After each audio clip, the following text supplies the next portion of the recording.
चीज डीजीआईएसआई ने और डीजीआईएसपीआर ने, इन दोनों ने बैठकर थोड़े दिन पहले क्लेम किया कि अरशद शरीफ को पाकिस्तान में कोई खतरा नहीं था।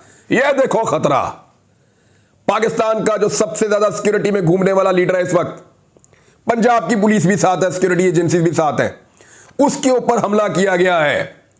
डीजीआईएसआई अपना क्लेम वापस लीजिए, डीजीआईएसपीआर आप भी अपना क्लेम वापस लीजिए। इस मुल्क में कोई महफूज नहीं है। हम जिद बनाकर इस मुल्क में रुके हुए हैं, हम अपनी अना की खातिर इस मुल्क में रुके हुए हैं, हम इस मुल्क की खातिर इस मुल्क में रुके हुए हैं कि हम इसको ठीक करेंगे और ऐसी खुराफात से पाक करेंगे जो इस मुल्क को तबाह और बर्बाद कर रही हैं गुज़िश्ता 70 साल से।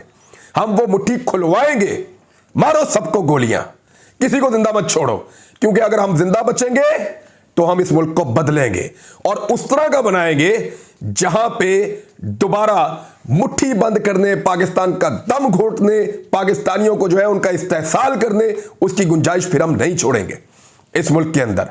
तो बार बार हमला किया जा रहा है। मैं डीजीआईएसआई और डीजीआईएसपीआर को यह बताना चाहता हूं कि आप तो कह रहे थे अरशद शरीफ को कोई खतरा नहीं था पाकिस्तान में, इमरान खान को भी कोई खतरा नहीं पाकिस्तान में, उस पर चल गई गोलियां।